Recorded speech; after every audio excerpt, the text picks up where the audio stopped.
मेरी माँ थोड़े दिन पहले एक तीर्थ स्थल पे गई हुई थी कि तभी उन्हें एक ऋषि मुनि मिले। उन्होंने बोला कि इस तरीके से तुम नारियल के गठ को अगर दूध में डाल दोगे तो तुम्हारे सारे काम बन जाएंगे। लेकिन मुझे समझ में नहीं आया था कि आखिर ऋषि मुनि ने मेरी माँ को ऐसा क्यों बोला। तो चलिए दोस्तों, पूरा विस्तार से माँ से पूछते हैं। यहाँ पर मेरी माँ ने एक गठ को ले लिया और इसको पानी में कुछ इस तरीके से डिप करना शुरू कर दिया। मैंने मेरी माँ से पूछा कि माँ, आप इस तरीके से तो इस गठ को खराब कर रही हो। तो मेरी माँ ने बोला कि नहीं बेटा, इस तरीके से ये गठ को खराब नहीं बल्कि इसको तो मैं सही कर रही हूँ। मैंने देखा कि किस तरीके से चाकू की मदद से उसमें एक लाइन खींच रही थी। तो मैंने कहा इस तरीके से लाइन खींचने से क्या होगा। तो मैंने देखा कि मेरी माँ ने यहाँ पर लाइन एक चौरस डब्बा निकालने के लिए रखी है। क्या दोस्तों, आप भी नारियल के इस गठ को इस तरीके से अपने घर पर इस्तेमाल करते हैं या फिर दूसरे तरीके से इसका इस्तेमाल करते हैं? मुझे कमेंट करके ज़रूर बताना। तो यहाँ पर आप देख सकते हैं कि धीरे धीरे करके मेरी माँ ने इसमें से एक चौरस सा जो डब्बा होता है ना, वो निकाल लिया। फिर मैंने कहा कि अब क्या करना है। तो माँ ने बोला कि ऋषि मुनि ने उन्हें बताया कि इसमें आपको थोड़ी सी सौंफ डालनी है और थोड़ी सी खसखस होती है ना, जो जिसे पॉपी सीड्स भी बोलते हैं, उसको डाल लेना है। मैंने कहा इसके बाद में क्या करोगी। तो माँ ने बोला कि थोड़े से मैं इसमें बादाम डालने वाली हूँ। तो एक एक करके मेरी माँ ने यहाँ पर 6-7 जो बादाम होते हैं वो इसमें डाल दिए। फिर मेरी माँ ने यहाँ पर काजू का भी इस्तेमाल कर लिया। एक एक करके मेरी माँ ने यहाँ पर काजू को भी डाल दिया। फिर मैंने कहा अब क्या करोगी, कि तभी मैंने देखा कि मेरी माँ ने तो यहाँ पर गुड़ का भी इस्तेमाल कर लिया है। ज़्यादा गुड़ का इस्तेमाल नहीं करा है, बस थोड़े ही गुड़ का इस्तेमाल करा है। और इसके बाद में मेरी माँ ने इसके ऊपर कैप लगा दी और इसको बड़े ही अच्छे से पैक कर दिया। ऐसे पैक कर दिया कि ये पूरे तरीके से कवर हो गया। उसके बाद में मेरी माँ ने यहाँ पर एक कढ़ाई भी चढ़ा दी और साथ ही साथ घर का जो देसी दूध होता है, जो गाय भैंस का दूध होता है, घर पे ही हमारे बनता है, बस मेरी माँ ने उसमें वो डाल दिया। और इसके बाद में थोड़ा सा गर्म होने के लिए इसको रख दिया और साथ ही साथ जो गठ था और उस गठ को भी मेरी माँ ने इस दूध के अंदर डिप कर दिया। मैंने कहा माँ, भला आपको ऋषि मुनि ने बोला है तो आप इस तरीके से क्या करोगी, इसका मुझे तो कुछ समझ में ही नहीं आ रहा है। तो मेरी माँ ने क्या करा कि बेटा थोड़ी देर तुम रुको, मैं तुम्हें अभी बताती हूँ, लेकिन उससे पहले मुझे इसको अच्छे से इस उबलते हुए दूध में अच्छे से डिप करने दो। तो दोस्तों, आपको क्या लगता है आखिर ऋषि मुनि ने क्या बताया होगा, मुझे कमेंट करके ज़रूर बताना। और साथ ही साथ ये ज़रूर कमेंट करना कि आप ये जो वीडियो है वो देश के कौन से कोने से देख रहे हैं, ताकि हम आपका थैंक्स कर सके।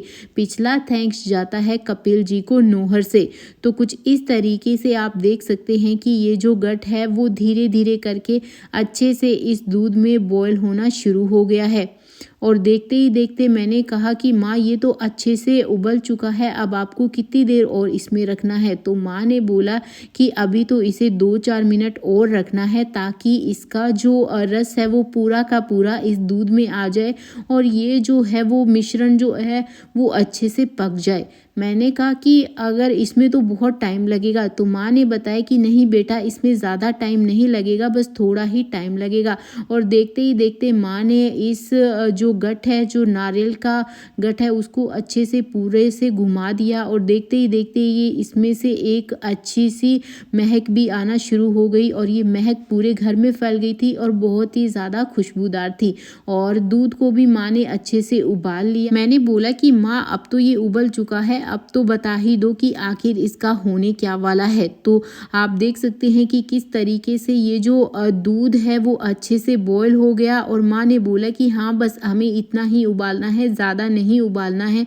तो मैंने कहा अब क्या करोगी। तो माँ ने बोला कि अब इस गठ को हमें बाहर निकाल लेना है। फिर मैंने कहा कि अब तो ये दूध भी खराब हो गया होगा इस गठ की वजह से। तो माँ ने बोला कि नहीं बेटा, इस दूध का भी हम बहुत ही अच्छे से इस्तेमाल करेंगे। पहले मुझे एक काम करने दो, तुम इस चाकू की मदद से इसको बीच में से कट करने दो। तो मैंने कहा हाँ ठीक है, और इसकी जो सारी चीज़ें हैं वो कहाँ जाएगी। तो माँ ने बोला कि अरे, ये सारी चीज़ें तो इसी में है तो इसी में ही रहेगी।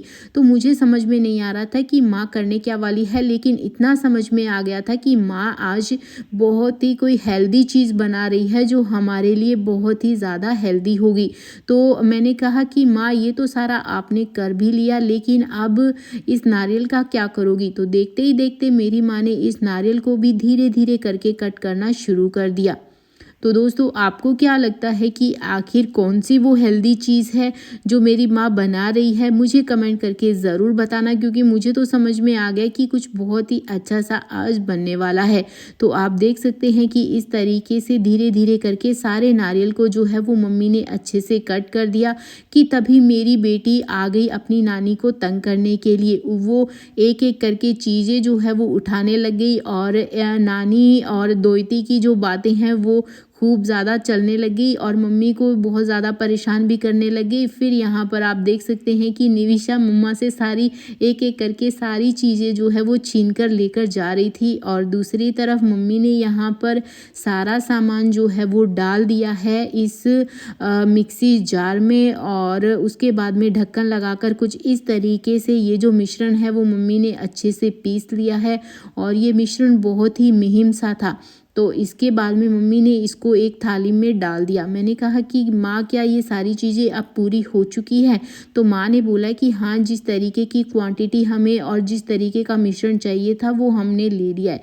माँ ने बताया कि ये वही वाला दूध है जो अभी हमने कढ़ाई में बॉयल किया था। अब इसका इस्तेमाल बहुत ही अच्छे से होगा, यानी कि ये जो मिश्रण हमने तैयार किया है जी, ये जो पाउडर हमने तैयार किया है वो बस इसी दूध में जाएगा, और ये हमारा बन गया बहुत ही हेल्दी सा दूध जो हमारे लिए बहुत ही फायदेमंद होगा। इससे हमारे जो काम है वो बहुत ही आसानी से होंगे, क्योंकि हेल्दी खाएंगे तभी तो हेल्दी रहेंगे। तो दोस्तों, आज का ये वीडियो आपको कैसा लगा मुझे कमेंट करके ज़रूर बताना। मैं चलती हूँ आज के इस वीडियो में इतना ही। Bye bye, take care.